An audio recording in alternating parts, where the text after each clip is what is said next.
Today I'm reading some of my most anticipated new releases for 2025.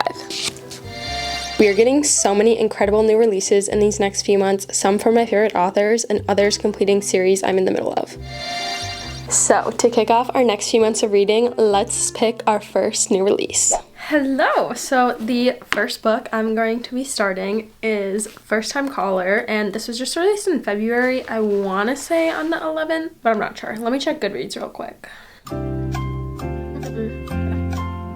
Yeah, February 11th. So a lot of books came out February 11th, and this is one I saw honestly just get really popular, and I wanted to read it. I read Lovelight Farms by B.K. Borson in December, and I really enjoyed her work. So starting this new release, as well as I'm pretty sure this is a whole new series that she's doing, interconnected series. I started it last night, and so I'm about 80 pages in, and I don't think I've read this concept or idea before at all in a romance book, which I really enjoy that. Basically, the main character is an anti-romantic, but it's interesting because he hosts a dating advice radio show. So those two things kind of conflict. And then the female main character, her daughter, ends up calling the radio show to basically get dating advice for her mom, the female main character. And you just go from there. We already saw it play out, and I really enjoyed how it played out. I'm excited to see where this goes. The journey, I'm just excited for it. So let's get reading.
This is so fun.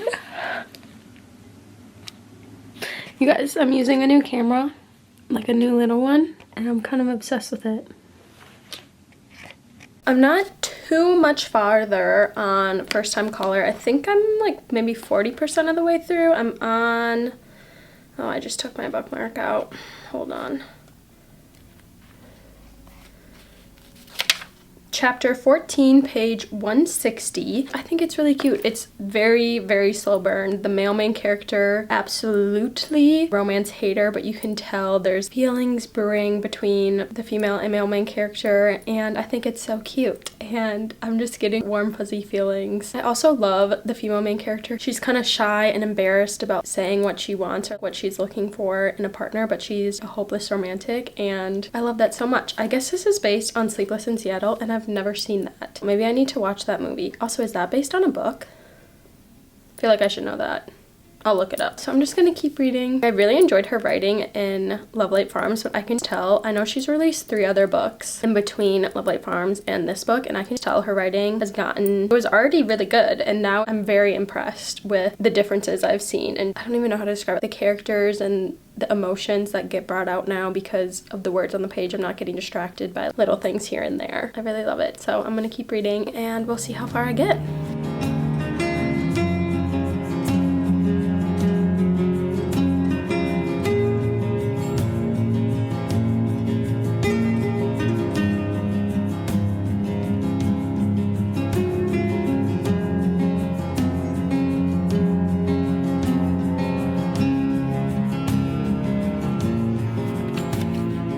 Hello! I finished First Time Caller and I had so much fun reading this book. I really enjoyed the main characters and their journey. I will say towards the end I kind of got sucked out of the story and I didn't really love the third act conflict. It made sense, but it wasn't my favorite, so I think I'm gonna land around a 4 stars for this book. I, again, just really enjoyed it. I'm excited to see who the rest of this series follows. I'm also excited to read the rest of her books from the Love Light Farm series that I'm in the middle of. I also love how we really got to see the main characters grow, especially the male main character, but also the female main character too, and really come out of his shell and ask for what she wants. And then he was kind of a grump, but he had a lot of reasons for that, and he muted his feelings a lot, and him really allowing himself to feel love and, you know, acceptance, which we learned about at the end, I really liked. Overall, very happy with this first new release, and I did start our next new release, which is Wild Side by Elsie Silver, and I'm about 60 pages in, and this book is, oh my gosh, I was excited for this book because we've seen some of these characters in the first 2 books, Wild Love and Wild Eyes. Overall, just highly anticipated. I feel like right off the bat, we're already getting, oh my gosh, so much is happening with these characters' lives. There's a big rivalry, and then I think there are some maybe more things that happen to get us to the point of what we've seen in Wild Side and Wild Eyes. I think right now we're still kind of in the past, but maybe not. Oh, I wanted to say about this book too, the tension and longing in First Time Caller was so palpable. I loved it so much throughout the whole entire book. I was like, wow, I can feel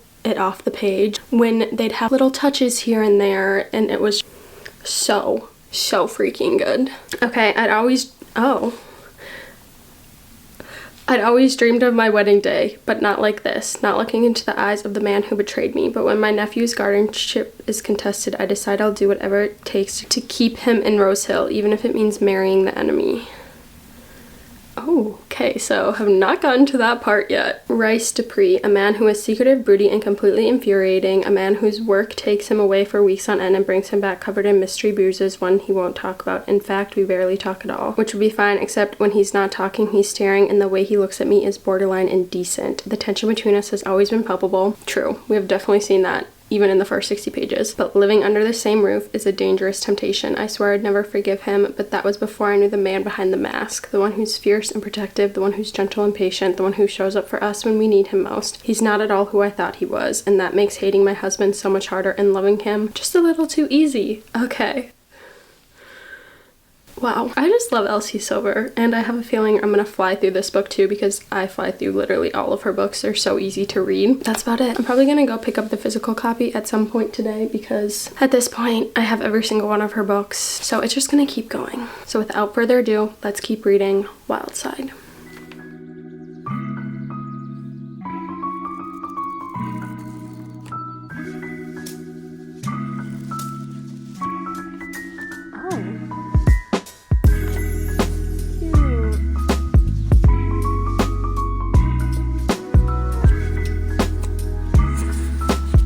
Still have my heart forever and ever.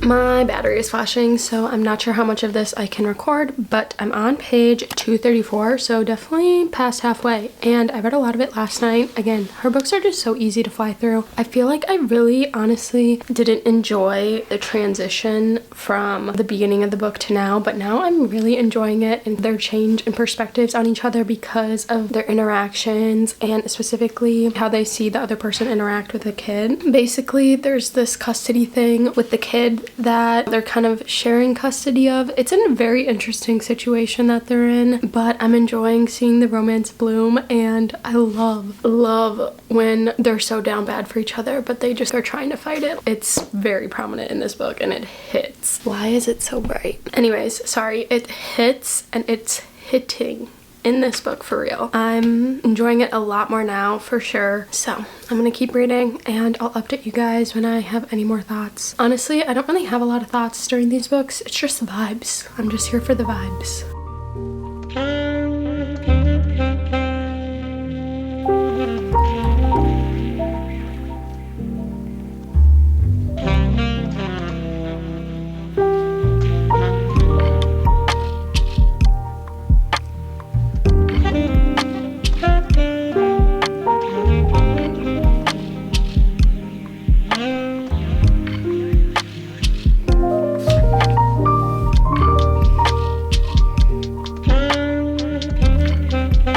In a city in my state. Oh my gosh.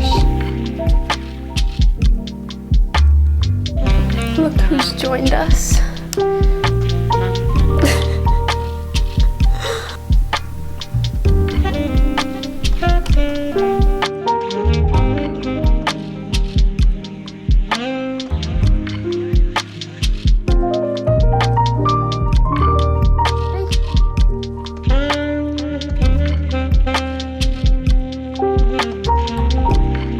Great job.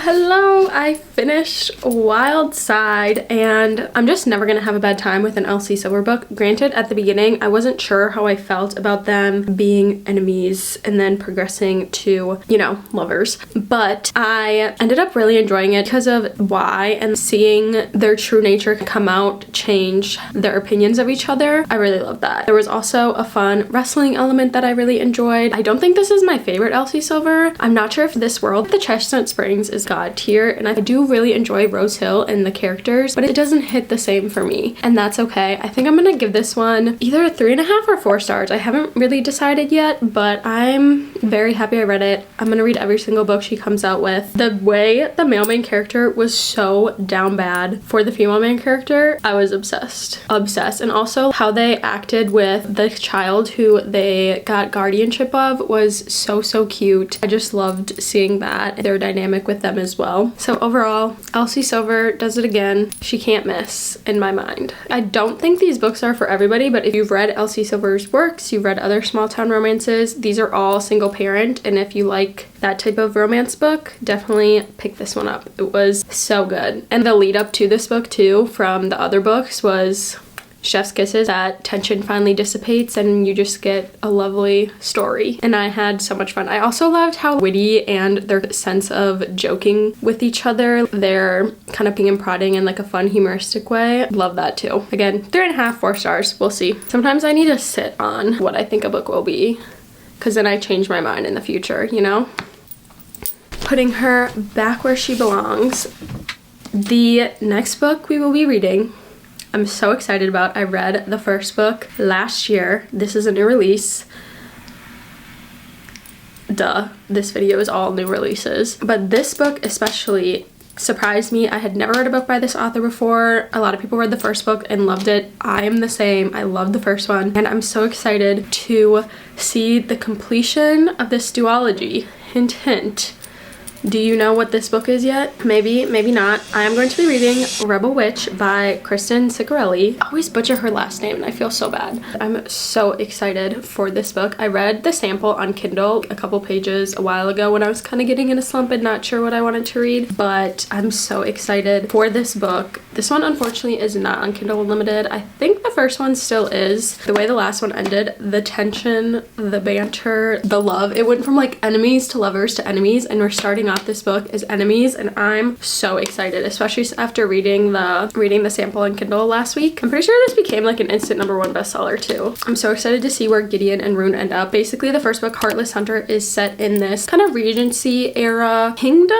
They don't necessarily have queens or kings. I think it's a republic, like the New Republic is what it's called, and witches are not allowed. They are banned from the kingdom. You are not allowed to practice witchcraft. It's punishable by death. The Salem witch trials, even though those were just women. I mean, maybe they were witches. Anyways, Rune, our female main character, is a witch in hiding, and she actually rescues other witches to get them out of the New Republic and to safety. And then Gideon, our male main character, is a witch hunter. He's trying to hunt down the Crimson Moth, who is Rune. They start pursuing each other as a way to get information for both of their own interests. Gideon for tracking down the Crimson Moth, Rune for trying to rescue witches from the witch hunters. So they're kind of playing each other. Gideon kind of suspects Rune but isn't really sure and doesn't have proof. Them just kind of playing off each other was so good. I'm so excited to see it again in this book. And then the way, especially the last book ended, you find out that the characters have a complicated past because witches and the ban and the fall of the witch rule didn't happen that long ago. So they're both involved in that in certain ways. And the way this ended is just like, oh, betrayal. So sad. And it just breaks my heart. Again, so hyped for this. So without further ado, let's get reading.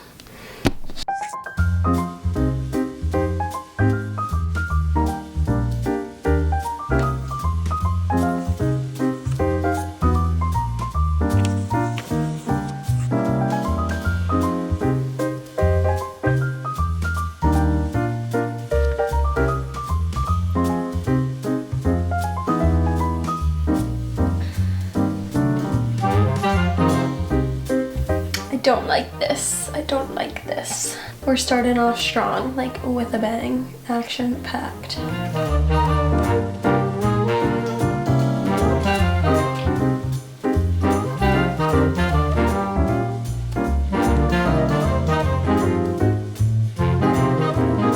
Hello, I am just hitting part 2. I'm almost 200 pages in and I feel like I'm almost halfway. I'm having a really good time reading this. It's very low brain power for a fantasy, so it's been really easy to get back into it. Before starting it, I did look up a little bit as like a reminder of what the first one was and like a plot line of that and just like a recap video, and that was honestly super helpful. And I feel like we picked this up and there was a lot of action. Like the pacing was super fast, which I enjoyed, so it was really easy to get back into. And before I started it, I was kind of worried that we weren't going to get a lot of the female main character and the male main character together again. I'm not sure why, but so far we've seen a lot of them together and I've really enjoyed it. It's again this kind of back and forth of this cat and mouse, but they are both the cat and the mouse. They really just cannot trust each other and are just trying to do the best to like keep themselves alive, but also keep themselves in check and being like, this person did these horrible things to me or are in league with this horrible person who did horrible things to me. So it's a lot of betrayal and hurt gets brought up because of the things they've been through. It's been a lot of fun to navigate with both of these characters since we do get both perspectives. I'm really excited to see where it goes. I feel like the fantasy plot in this world and what the order of the world looks like is going to change by the end of this book. I'm just not sure how we're gonna get there. We do have things that we're following, what they're trying to do to get to this certain endpoint, but I feel like it's gonna look different than either of them think and what even maybe I think. I do have like an inkling about some type of mystery right now that the characters are trying to uncover. I could be totally wrong, but just a thought. So unsure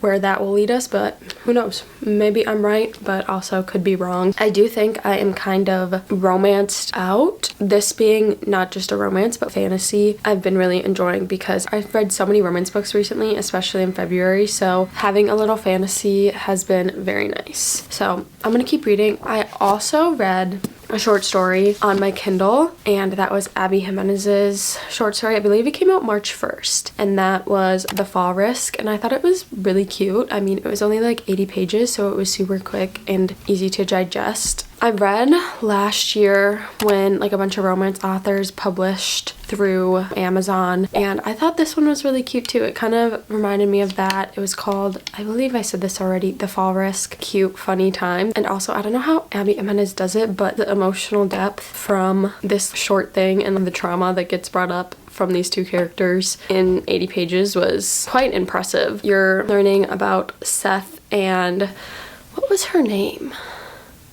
Seth and Charlotte, I believe Charlotte was her name. They live in this apartment complex. They're on the second floor. They're the only people on the second floor, and there's construction going on, and the construction workers remove their stairs on a Friday night. They can't get new stairs until Monday morning. They don't really hang out or have met, but over the weekend they get to know each other. They both had things from their past. The male main character, it's the day of his divorce, and so you learn about that. And then the female main character is very cautious, has a bunch of security, is like self-defense trained, and you know, all these other things. Has like all these weapons, and you find out why she has that too. And overall, I just really enjoyed it. It was a cute light time. I'm not sure what I'm gonna rate it. Maybe I just like don't rate novellas. I feel like it's hard to because they're so short, especially less than 100 pages, whereas A Court of Frost and Starlight's like a 200 plus page novella, so that's easier to rate. So I don't think I'm gonna rate it, but another new release that I read recently that was cute and short and easy if you're looking for the palate cleanser between reads or just want something quick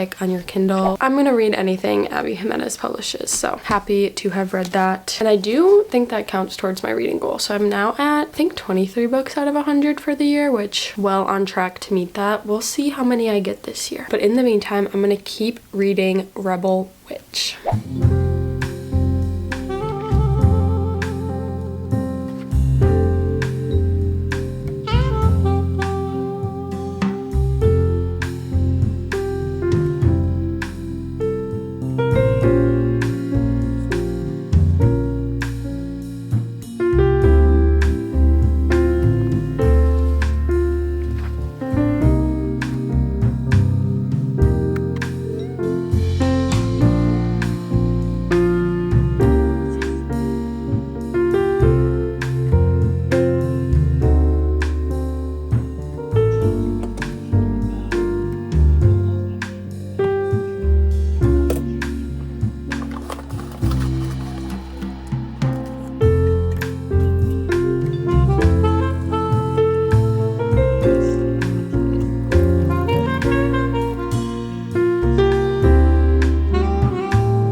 Hello, I made it to page 387. I don't have much left, and I feel like we still got a lot to wrap up here in this little bit. I feel like the action's gonna be intense. Some stuff has happened in this book that's kind of altered the main characters and given them new perspectives or new emotions that weren't as prominent before the events that happened. Overall, I'm really enjoying it. I'm really excited. I have like an idea, and what I thought earlier about the thing or little mystery that was brought up was correct.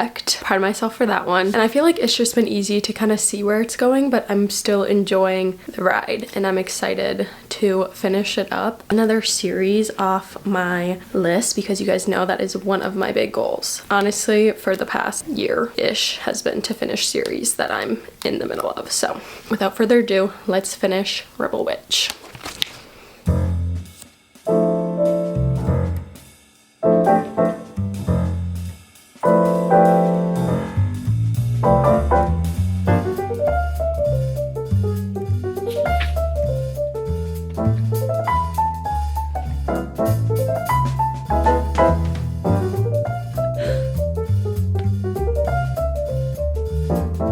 Okay, there's maybe like 30 pages left, and there's still so much to wrap up, I feel like. So when is this all gonna happen? It has to be happening soon. And oh my gosh, this is stressful.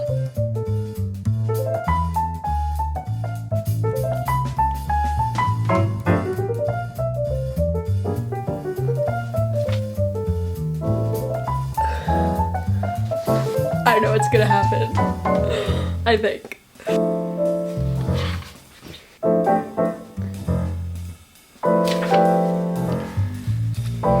Called that.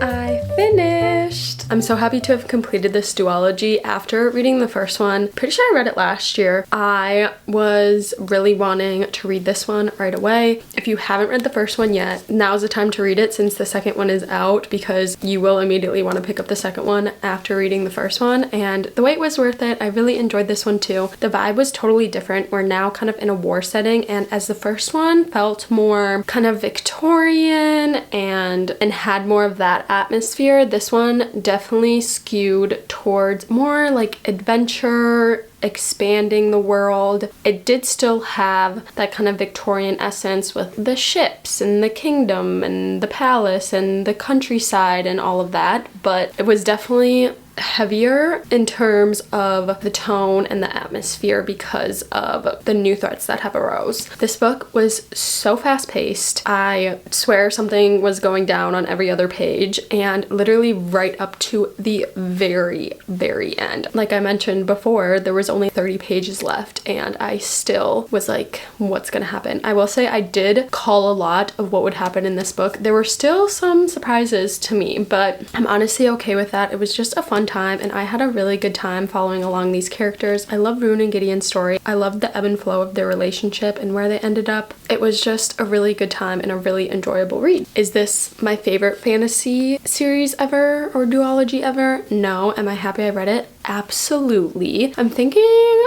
4 stars, maybe 4.25. I don't think it's a 4.5, but it might be more than a 4. And I don't really do 0.25s very often, but this might be one of those times. Yes, I would absolutely recommend this if you're looking for a fast-paced fantasy that's honestly pretty low brain power for a fantasy. Like, it's very, very easy to read for a fantasy that's entertaining. If you like stuff with witches, I've realized after reading the series, I love stuff with witches. It's so entertaining, as well as an epic love story. This is a great duology for you to pick up. In the acknowledgements, I'm an acknowledgement reader. Do you guys read acknowledgements? Let me know. But I love when authors thank the readers. I'm like, oh, you're so welcome for reading your book. Thank you for writing this book so I could read it. You know what I mean? But I just loved this acknowledgement in this last page. She kind of talks about how Heartless Hunter was her effort project, and you learn about what led her to write that. She was kind of worried about it not doing well. She was worried about people telling her it sucked, and then it came out and sold out everywhere. It was viral and people were just eating it up, which I loved for her. And then at the end she says, "This is my hope for you, dear reader. It is the same hope I had for Rune at the beginning of her story, and for myself in a way. I hope you stop caring so much about the opinions of others and allow yourself to live. I hope you find the courage to be unapologetically yourself and start making your life, and maybe even the world, what you and the ones you love need it to be."